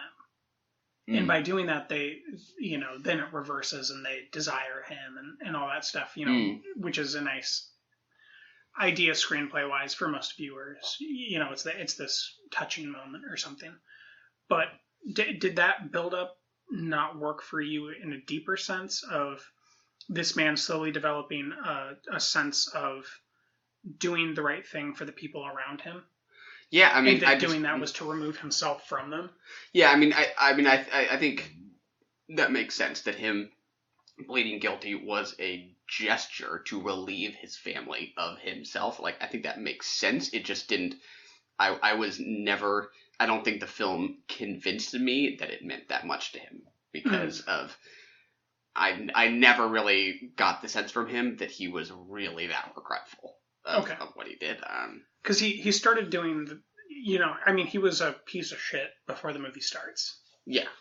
And then he loses his property, shows up with all the furniture in the back of his truck, is called on his shit, and is met with this opportunity to make this money and do this terrible thing at this family gathering. Right? So it's built out of this thing. And he tries to rationalize it away as he's doing this for his granddaughter so that she can get married. Yeah. And then he's doing it for his neighborhood because his restaurant just got burned down. And where the vet's going to meet. Yeah. And then he's doing it for, why is he doing it now? And why is he doing it? And okay, now we're on the 12th run. Okay, why is he doing it? Yeah. And he's assuming more power and more money, and there's no reason to do it anymore. And as those reasons to do it fly away, he seems to me latently to begin to reckon with the fact that he's kind of a piece of shit. And then he goes and lives it up, but somewhere in there. And to me, it kind of illustrated someone becoming self-aware during their downfall and then choosing to really fall instead of trying to get away with it. Yeah. Because if he would have tried to get away with it, it would have been more. I just don't think it would have fit the screenplay. Yeah. I don't know how to argue. I mean, that makes sense. It's just too many moments that it felt so satisfied with showing us how happy he was with these moments. I mean, there were times where it was willing to show us some over the topness to this lifestyle, but I think so much of it was about Clint as director creating a character for himself where he gets to do fun stuff. There's definitely an element of that to it. There's an element of what he gets to say on screen, right? Definitely. And a lot of what's that said to him on screen. Yeah, like this might have worked better for me if he was just like, if he had no family, maybe. That might have made the point to me that like the man he is has already caused him to leave his family in the dust. So would you say that him behind the camera or the writers with the screenplay are biggest at fault for your viewing experience? Like, who made the biggest mistakes, most egregious? I don't know. It feels like a combination of both. Okay. I don't know that a story with this much time spent on him can really arguably be about regret when we don't even really see the people that are involved in that sense of regret. I wouldn't say it's about regret. I think it's more about cost. Makes sense. And direction-wise, I think it's partly him. I mean, I don't know that it was ever very visually impressive to me, and I don't think I can really justify the perspective it uses when it shows us things like the women at the parties are him having sex with, people a fourth of his age, even though it's funny in the moment. Oh, Clint with the shirt off is pretty funny. It is, for sure. What'd you think about the Bengay? The Bengay? Mm-hmm. Remember the trailer? No. Where it ends, the dog's barking, coming over to the open bag in the back of the truck. Oh, absolutely. Now I do. That did not go the way that I thought of it. It did not at all. I thought there was going to be a gun involved. I thought there was going to be a dead cop. Yeah. Good thinking, Clint. Man, he's quick on his feet. Quick on his feet. Screenwriters did nothing. That was all Clint. That opening scene with Lawrence Fishburne and Bradley Cooper is by far the worst scene in the film. It's basically just expository dialogue. Just blah, blah, blah, blah, blah, blah, blah, blah, blah, blah, blah, blah. I want results. Okay. Now he's in the hallway, and Michael Pena's like, he told you he wants results, right? I'm your guy. Yeah. Go team. But as that evolved and they got the Filipino informer on the cartel and Michael Pena and Bradley Cooper spending time in that truck, it was nice. Yeah. I think that was a nice departure tone-wise for the film to be able to bounce back and forth between those things. Yeah. Yeah. And I think, it's obviously not very shy about his racism, which I had no problem with it. To me, that it kind of presents it matter-of-factly as a flaw that is painful on multiple occasions and hard to listen to, but I think it is just a character trait that I think we're talking about Clint's racism. Yeah. Yeah, Bradley Cooper. Well, yeah, exactly. The character too, okay, not as director either. Gotcha.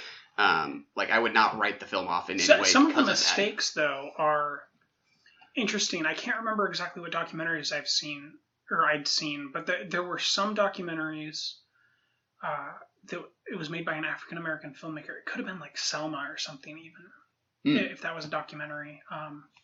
No, it was.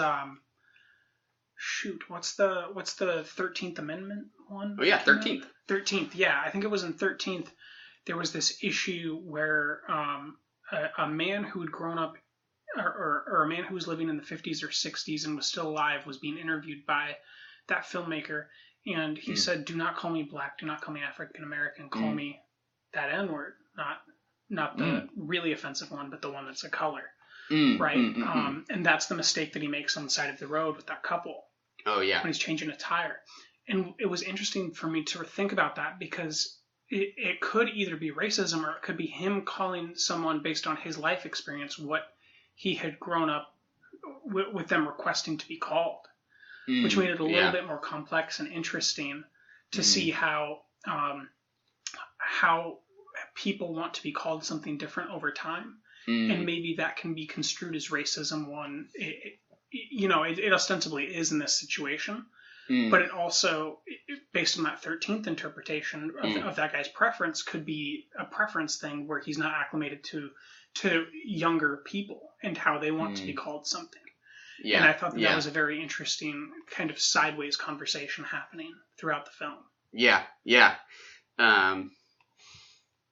It's painful in the moment. It is. No, it was, there was an audible gasp from everyone. Yeah. It's the word itself, and it's also that he thinks he is being a good Samaritan by offering to help them because of what they look like, right? He's saying how there's it feels good to help out a nice couple of black people or something like that. That's not the word he uses, obviously. Yeah. And I didn't get the sense that it was because of the color of their skin. I just got the sense that it was nice to help these folks out, and he was calling them a name that he thought that they would buy. Yeah, I mean, he doesn't say much. I mean, I guess, that's fair. To me, it was like he thought it was something that other people wouldn't do because of what they look like in this country. Yeah. Or in this region, I guess. Illinois, I guess, Midwest. Well, we don't know where he was because it's from like Arizona all the way to Illinois constantly. Yeah, exactly. But yeah, you're right. We talked about the pulled pork sandwich scene. We talked. There was the scene where Clint isn't even there actually, but Bradley Cooper and Michael Pena pull over the Latino guy. Yeah. That was honestly like kind of terrifying for me. Like I very much felt his terror. Yeah, that was a unique perspective. I don't know that I've ever seen a scene quite like that, to be honest. It's these scenes and the self-awareness of them and how they're criticizing Clint himself. And Clint's the director. Also the biker scene where I don't. That's the reason why I can't fully buy into all to the way that you're experiencing that cartel mansion experience. Because of what he's doing as a director in these other moments. Like to me, there is an interplay there that it's more complex and more self-critical and less just, being a being of desire and just, being glutton. Like there's a huge level of gluttony, but it's not selfish gluttony. It seems to all kind of weave itself into some sort of a conversation socially or societally that I think is, I don't want to get lost, I guess. Or at least that I picked up on and thought was valuable. Yeah. And I shouldn't, I don't think I can fairly, like, make a conclusion about the film as a whole because of that one shot. I mean, I think I just have to cite that as an example. That would be a poor argument to just use that as the crux. But I think there is plenty of other material that is much more interesting. Yeah. That scene being one in particular. There's also a few moments where he's interacting with Bradley Cooper or with other people, and or even that cop who has the dog, right? And we're looking at how society treats this black couple on the side of the road, this Mexican who gets pulled over, these lesbians who ride motorcycles and call themselves a different name. And then we see how Clint treats himself and how he interacts with the world. And then we see how the world views Clint as this old senile man who should stay in his room when they're going to go arrest this other guy, when that's the real guy. And I think that there is a larger interplay there that is interesting. I don't know that he completely captured or communicated as much as he could have and as much as is there. Yeah. But I do think it's a valiant effort that I haven't seen something so diverse in attempting to make a point this year. Yeah. I would agree. There's interesting material there. And what's the name for Clint? You used a word I'd never read before in your review. For the character? No, for that age group. I had to look that up. Are you kidding? Did I know that? I knew the word octogenarian for somebody in their 80s, but I think as a character, he's 90 years old, so it's like nonagenarian. Yeah. I had to look that up. I'm like, what's the word for somebody in their 90s? Oh, dude, I thought you just knew that. I was like... Definitely not. He's on a different level of IQ than me. The only two I know are in the 70s. It's septuagenarian, right? Okay. And then octogenarian. I didn't know the 90-year-old one. I was like... Dude, when I read that word at first, I was like, dude, that's not equestrian. You wonder how many people read that word and they're like, fuck this review. Probably quite a few. Goddamn pretentious asshole with his big words. It was honestly just because it says in the plot summary he's 90 years old. So I'm like, well, I don't want to use the same words. Gotta change it up. Right. What are you going to do? Talk about his Uber next? You liked Michael Pena in this movie, yeah? I like Michael Pena all year. Yeah. I'm going through the Escape from Dannemore, directed by Ben Stiller right now. Benicio del Toro, Paul Dano, and there's some similarities in the way that Peña's playing that Dano plays.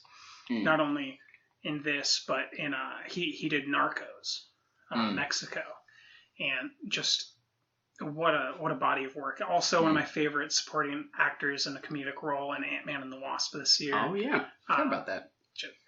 He doesn't get that much to do here, but just it's a great capstone on what has been a fantastic year for Peña and what hopefully continues to be a great decade. Yeah, and you're right. They get some exposition early on that might be unnecessary, but as a duo, Coops and Michael Peña, solid. I'll take that every day of the week. Yeah, twice on Sunday. Doing the kind of bad cop routine. There's really not I was about to say good cop, bad cop. They're both kind of doing the bad cop thing with their informer. Yeah. All solid interactions. Yeah. Yeah, I definitely. I get confused about what's in Narcos Mexico and what's in the Mule because of the. I could see that. The similar territory. There. Yeah. But Kiki's good. I mean, what's his name in the Mule? Because he's Kiki in Narcos. I could not tell you his name. I can tell you very few people's names here. No, it's good. One thing that I noted is. I believe that there's the flashing lights bouncing on each side of the ice machine entryway when they're arresting the cocaine user who is really big and burly and was punching the ice machine. Oh, yeah. And I was thinking about how similar that was to the end scene in A Star is Born and what other similarities Cooper's visual style and matter-of-factness and really low-level, blue-collar filmmaking from A Star is Born and how informed and similar that might be to Clint Eastwood from the collaborations they've done. Yeah, that's interesting. Yeah, I can't remember the flashing light scene you're talking about, but I definitely could see that as a interesting point of comparison. When I saw it, I immediately thought about the fact that you were confused at the end of A Star is Born by the lights flashing. And we had a conversation about that, and I was like, it's the same thing happening. It's the same thing when the cop cars pull up and arrest that fellow. Oh, that's the flashing light you're referring to? Yes, yeah, the flashing police lights. Got it, yeah. Yeah, totally. I mean, we don't see that many movies that kind of are willing to, I was about to say, willing to show sort of middle America like the Mule does. Regionally, I think Star is Born travels, but they are both very much interested in Middle America. And both from Arizona to the other areas or the bigger cities, right? Illinois is the Mule, but it's the other cities that they're touring to. But Arizona plays a prominent role in A Star is Born. Yeah, definitely. I remember, some of the motorcycle shots. In A Star is Born, I think we're in Arizona. Those kind of barren, wide open landscapes seem like not all that different from the terrain that Clint is crossing throughout the Mule. Definitely. You could see Allie in Jackson, Maine pulling over for a pulled pork sandwich. Yeah. Right? Definitely. Yeah. Or at least Allie talking Jackson into pulling over. Yes, exactly. While she eats. Like, I could just see Lady Gaga eating and like using her hands at her face and Jackson, wiping it with his thumb or something. Oh yeah, definitely. Just before she breaks into song. Yeah. I definitely I will be interested as time moves forward and he makes more films to continue to reflect on how Clint's visual styles will have influenced him visually, because I really do think that their collaborations maybe informed what I picked up on in his visual style more than anything else. Yeah, it's an interesting point, because when I think about like up and coming auteurs or the freshman class, and I think about people like Chazelle or Jenkins or Trey Edward Schultz. Trey Edward Schultz, not Shirts. Shirts. Right, we got Paul Dano, we got Corey Finley Taylor or something. Corey Finley, yeah. We got Jonah Hill. Yeah, yep. I just watched another debut. I can't Lots even remember all the debuts. Ari Aster. Yeah. Right, yeah. Like there's all these guys. Yeah. And in terms of like who does seem to be willing to like look at middle America that usually isn't really an enticing spot for a lot of American cinema. I think about maybe Jeff Nichols. Take the words from me. Yeah, he's one that comes to mind. I could, Kelly Reichardt's a little bit more like interested in the Northwest, but I could see her doing that. I think she's had, I don't know, Montana is probably pretty liberal, but I could see her doing that. Her interest in geography. College towns in Montana. Yeah. I mean, it's just tempting to want to set movies in somewhere like New York City, right? Like, how many debuts do you see set in Los Angeles, right? It's partly just probably for convenience reasons. Exactly. Yep. But you do wonder, who are going to be the next great voices to kind of emerge be out willing of the to Midwest. do that. Yeah, totally. And I think Paul Dano. Yeah, totally. I think we got that right with Wildlife, actually. Yeah. Or I forget where that was already. Was that Montana too? Montana, and then not Michelle Williams, but Carey Mulligan. Carey Mulligan was going to school in Spokane, Boise, and then finally settled in Montana or something like that. Yeah. And then she moved back down to Portland, I think, at the end. So there has to be someone other than Wiseman willing to take us there. Yeah. I also would say Tracy Letts is willing to write screenplays for Middle America. It's just his plays are about 5 years between, right? We get August Osage County, Killer Joe, and Bug, all of which I'm pretty sure take place in Middle America. Yeah. Maybe August Osage County is on the East Coast. I can't remember. Yeah. But, there are writers, not necessarily filmmakers, but writers doing that work. Definitely. Yeah. Good stuff. Maybe David Lynch. He's from Montana. Well, he grew up in Spokane, baby. Oh yeah, that's right. I know he always signs off little bios by just saying David Lynch, Missoula, Montana, Eagle Scout. That's it. Even though he's living in San Francisco or whatever with a giant studio, leading the Transcendental Meditation movement. Exactly. Trademark TM. That's trademark Transcendental Meditation, not trademark. Yeah, exactly. Anyways, that's The Mule. Yes. I love most of it. I think that it's a good film that I like, that I think everyone can probably watch. What about you? Yeah, I'm still I think I'm still a thumbs up. I had problems with it, but I would still say it's worth the watch. So is it a Vox Lux for you, or? I think I like the Mule better than Vox Lux. So 3.5? They're both threes. Vox Lux maybe 2.5. Gotcha. Yeah. Gotcha. Mule's 3.5 for me. Yeah, that's pretty close to that. Yeah. Moving on. Wake up, dog. I want you to be afraid. How does it feel?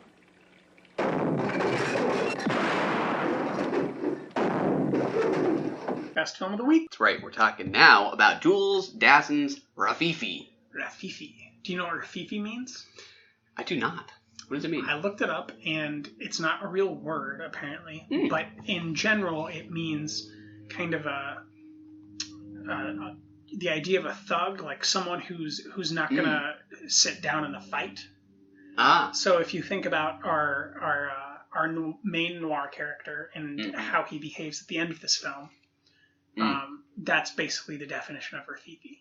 Got it. Yeah. Well, with that in mind, I have to go back and listen to the song, the musical number. Yes. Yeah, when she's singing about Rififi, and because at the time I was like, I should probably know what this means. But yeah, that's exactly when I paused it and looked it up. Yeah, and then this is probably at the end of the song, she said the working definition of it in the song. Got it.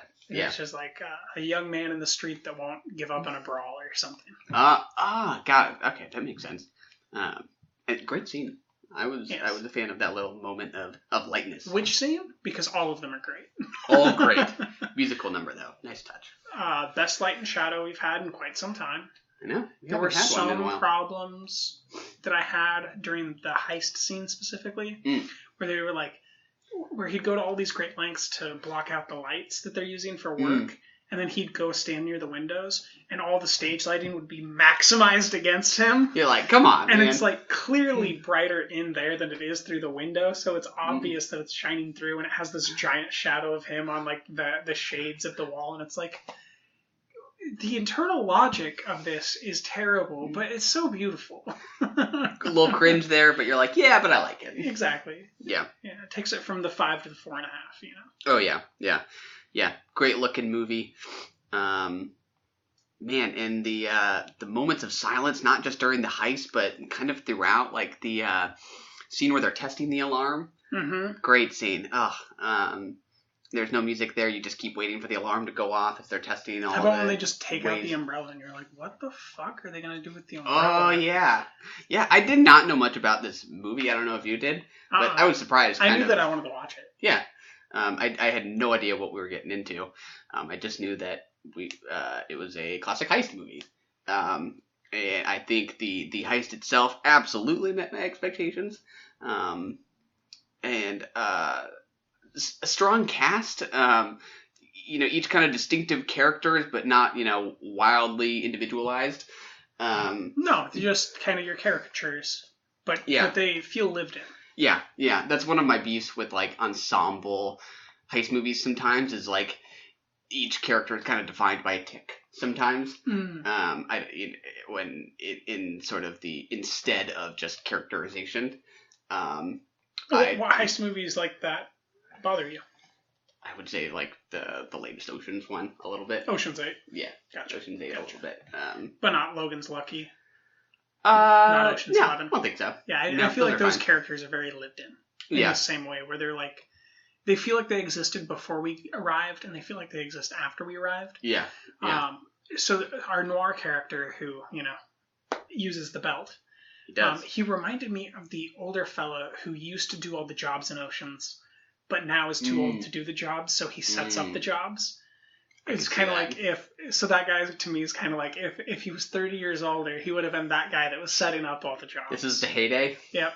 Yeah. And then the guy that seems to own that restaurant or club, Andy Garcia, right? Definitely. Andy Garcia. 100%. The girl is Julia Roberts. Yes. Yeah. Yeah, I was about to say Julia Garner, and I was like, no, that's not her. Yeah, 100%.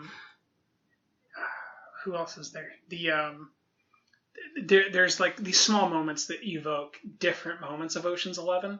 There's a moment where this guy gets underneath the safe and is lowering it down with his body. That reminded me of the small Asian acrobat character from Ocean's 11 who gets inside of the crate box.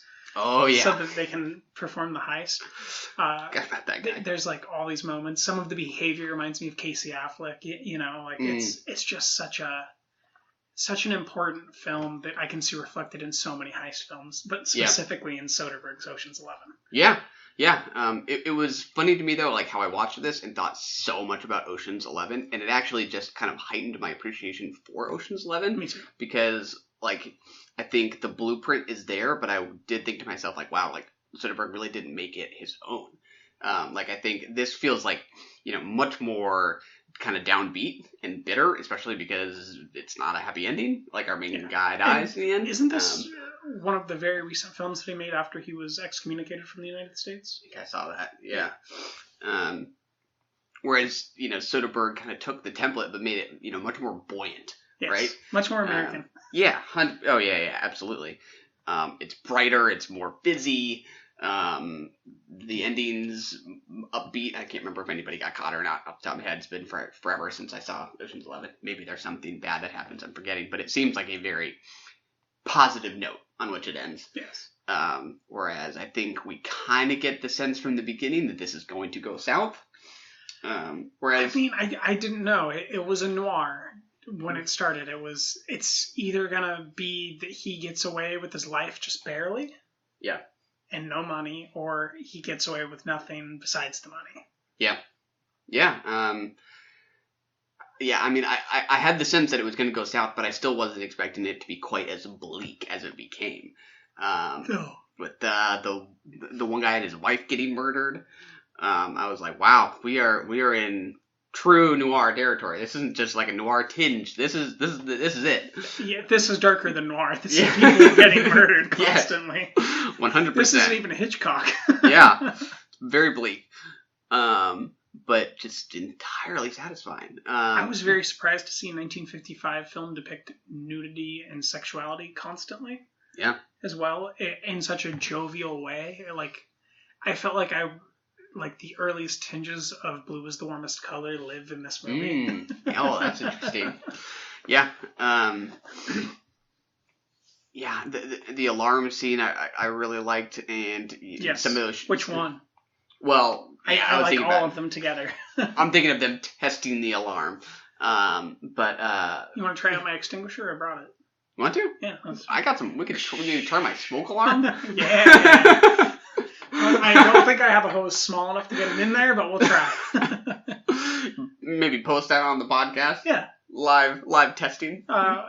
And we'll just leave the apartment complex and the apartment blank so that they don't, come after you for staining their carpet. Pretty much. It's for the podcast. It's for the podcast. Yeah.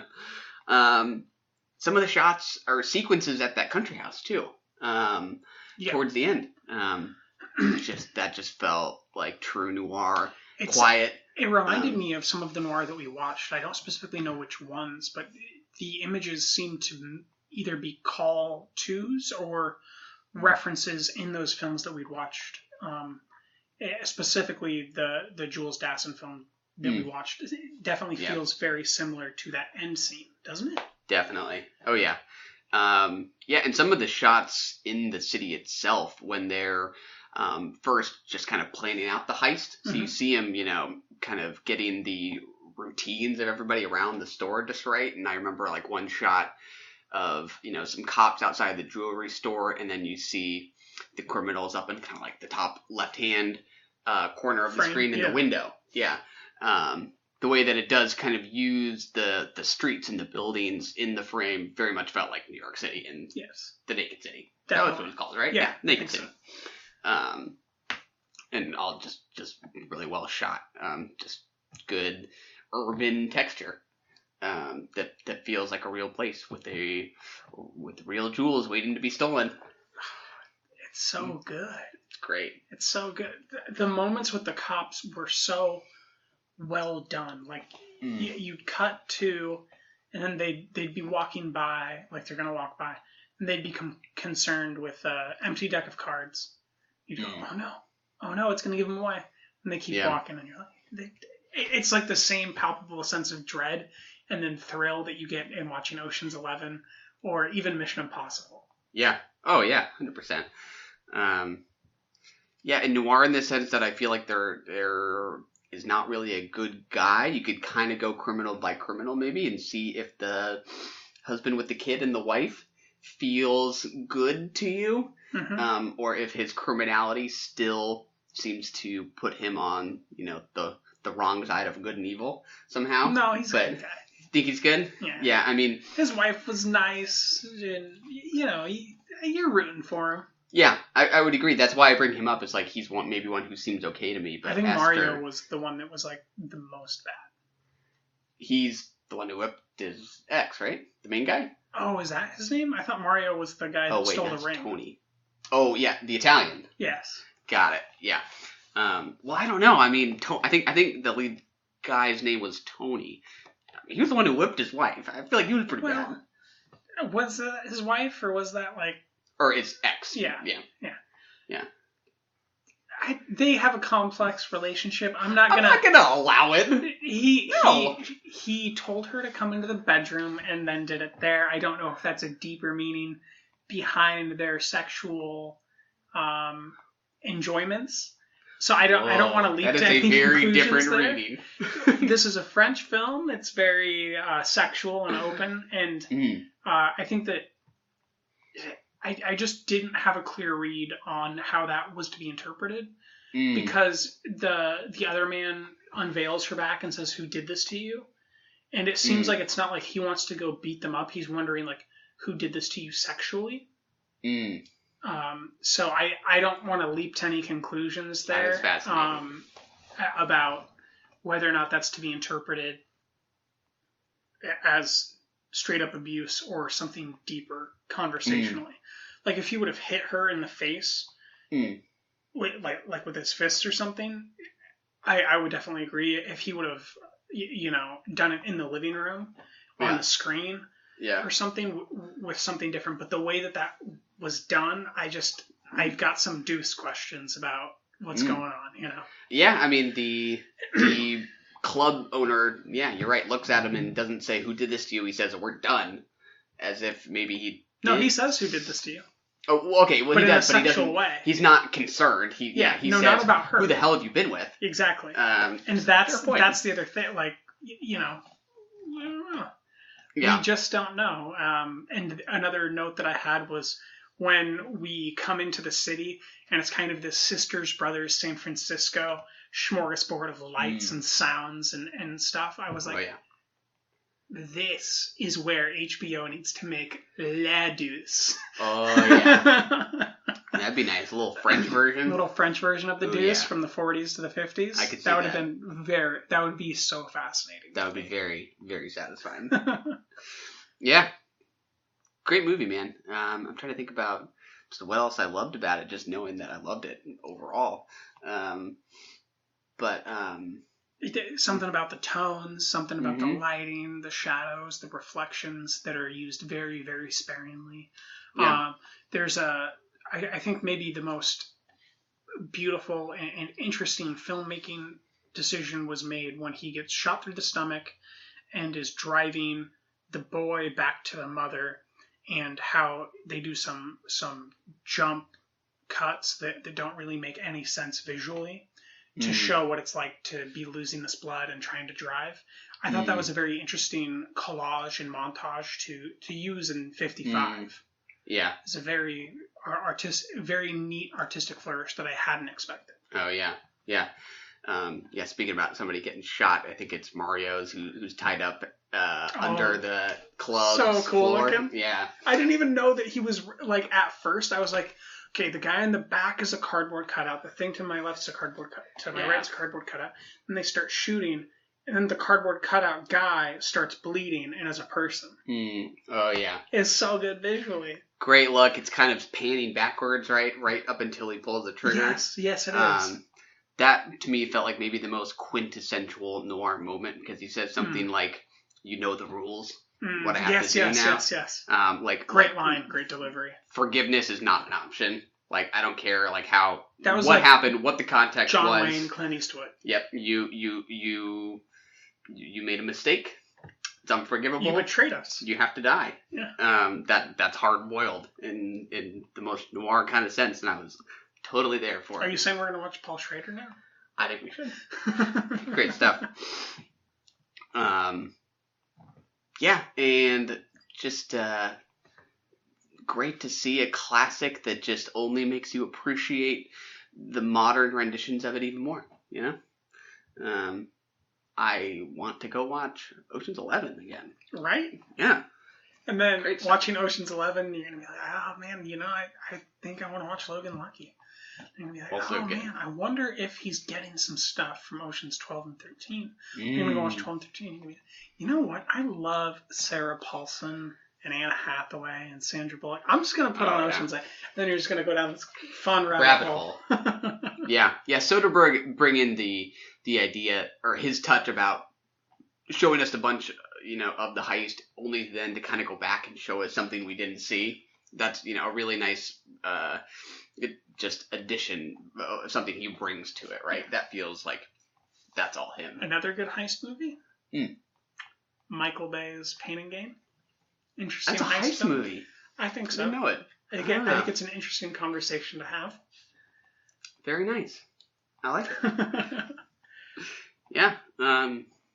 This is a fantastic film, and I think completely overlooked by too many people besides film nerds. And if you have the opportunity to watch it, go out of your way, rent it, buy it, whatever.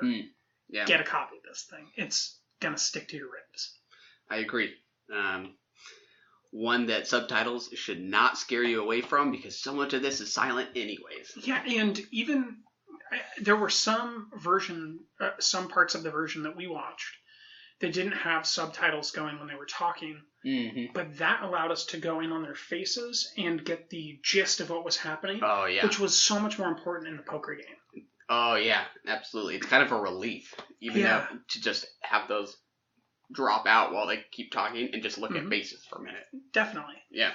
Oh, it's a beautiful movie. I'm really glad that we accidentally watched it. Me too. That was a snap decision. Snap decision.